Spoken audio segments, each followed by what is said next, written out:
Hello, friend. This is Ryan Hicks of TalkToProfit.com. And for this Reseller Friday, I want to talk to you about a delusional reseller practice that you must not fall for. Now, there's this thing in reselling. If, say, for example, you go to 3 thrift shops in the day and you buy 20 items. And over the course of those 20 items, you paid $100 total for all of them. And so you would consider that your average cost of goods would be $5 per item. That sounds good and reasonable, and it is for places like the bins where you're just buying by the pound. And yes, of course, like a pair of pants is going to weigh more than a t-shirt, but in general you can go by the average per piece price for those, average out, it makes sense. But what happens, and I've seen this happen so many times, I've seen people justify it, and it's insanity. It really shows that because there is a lack of financial education, a lack of number understanding, just basic mathematics is not understood. And so people get confused and they start literally talking themselves into delusions. So let me give you that same example. You went to those 3 thrift stores. You got 20 items. You paid $100 total. Your average would be $5 per item, wouldn't it? Yes, but what if one of those items you paid $50 for, and the rest you paid $1 here, $2 there, $10 there? See, the issue becomes, I've seen people where they do something like that and they sell the $50 item for $40 because I only paid $5 for it. No, you paid $50 for it. Yes, you can try to justify by averaging them out and saying, well, I only paid really about $5 a piece. But for that particular item, you paid $50. And so when you sell it for $40, you're not only losing $10, you're losing the fees and whatever other expenses came up. That is not a way to run your business. That is a way you'll run yourself out of business, or at least you'll be struggling. And I was watching a video of someone, a very good reseller for the most part, but they were saying, well, this item they got that they sold at a loss. They paid, I believe it was $30 for it. They sold it for $20. They said, well, but for that day, everything averaged out to about $3 an item, so it didn't really matter. No, it does matter. You lost $10 on that item. You can't just go and buy higher priced items with the said intention of losing money just because you averaged it out and your average cost per goods was a certain amount lower than that. That's not the way to do it. That's insanity. Now, obviously, knowing your average cost of goods is a good thing to know, and it's reasonable to use that as an idea and a blanket understanding of the products you're about to list for sale. But it really mainly works really well in places like the bins, for example, where you're paying by the pound, because even if you got a shirt and you got a pair of pants, the difference in total price for those items that you paid is pretty insignificant. 50 cents or $1 maybe. So while yes, that is important to know the difference, but you shouldn't be selling items where 50 cents or $1 is going to hurt you so much you can't make a profit. But even in those situations, at the bins, maybe buy a printer there.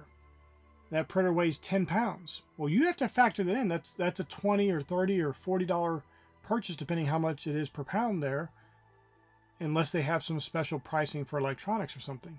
So you still need to be very cognizant of your pricing, how much you're paying, and what you can sell the item for to get a profit. So in some cases, you need to put items back because even though it's cheap, it's not going to be as profitable unless you do this magical averaging of the cost of goods where you take this expensive, heavy item and factor it into all these smaller, cheap items to make it seem like you paid less for it, and you can justify charging a losing price. Obviously, having an average cost of goods is a reasonable way to do things, but you need to be very, very certain that you're not averaging those things down that you may have paid a pretty penny for. If you paid up for something, you need to make sure you make a profit on it. You're not in business for playing around. You're not in business just to move products around. You want to make a profit. And so this is one of the most delusional things I've seen resellers do. And I've seen so many resellers do it. People have been reselling for many, many years, and they still justify bad purchases or selling things at a loss because well, it was only an average cost of $5 when they paid $50 for the item. That's not a way to run your business. Now listen, you might have times where you have to sell something at a loss. It was just a bad buy. That happens. But you don't want to make this part of your business plan that you just consider everything you bought for that day was $5 on average. So I can list this $50 item I bought for 10 because I'm doubling my money. No, you're not. You're losing 40 bucks plus all the fees. Actually, in that particular case, you might actually be at a net loss of 100%, losing everything you paid. This is why it's so important that you have time set aside to think for yourself in your reselling business. Listen, I love watching resellers, their videos they make, listening to the content. I enjoy it. I like it. There are really great people out there. But you have to do some thinking for yourself. You can't just blindly follow these foolish ideas. Ideas like that, this is not just some innocent mistake. I'm not saying that people are doing it to try to make you lose money, but it will make you lose money. Whatever their intention is, and it's probably not anything malicious at all, it's just foolishness, but that will cause you to lose money when you think that way. And you may say, well, but if I buy 100 items, how do I factor my average cost of goods if I got a couple of expensive items in there? Just count the expensive items by themselves for the purpose of your listing. I'm not talking about for the purpose of whatever you're trying to figure out in your bookkeeping or whatever. If you know I paid up for this item, I paid $20 for it, you need to make a profit on it. You can't be listing it for $10 because your average cost of goods was $5. Do you think Walmart does that? Do you think they get these big pallets of goods and they say, well, we got a whole warehouse of $50 million worth of goods, and on average it only costs us $5 per item, so we can sell this $600 TV for $10. No! Nobody does that in business. And if they did, that's somebody you wouldn't know about because they'd be out of business lightning fast. And yet many resellers are doing that. Now, of course, most resellers are on such a small level that they can afford to take these little losses here and there because many of them are just financing the whole entire business from whatever job they work. They're not even full-time resellers, so they don't even have to get down to make sure their sales are actually profitable because they don't depend on it for their money. And so oftentimes they haven't had to think about it really. They're just like, oh, who cares?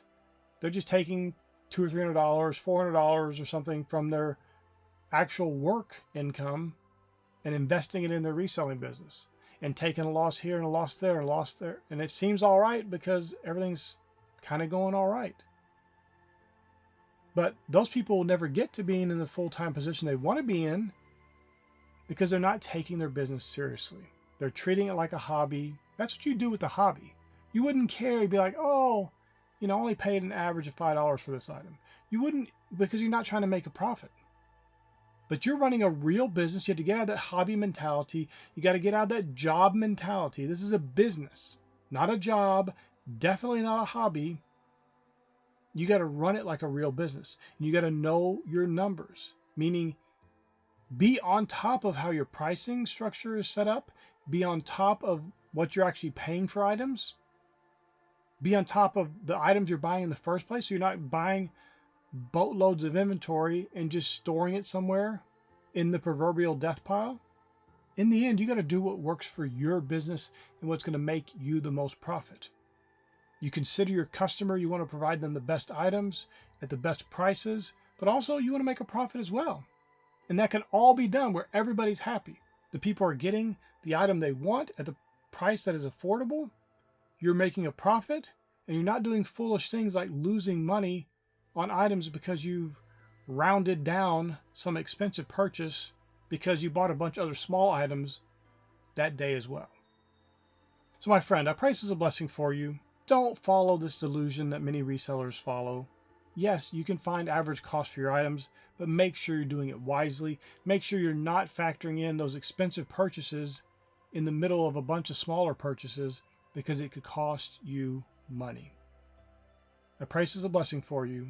May God bless you richly.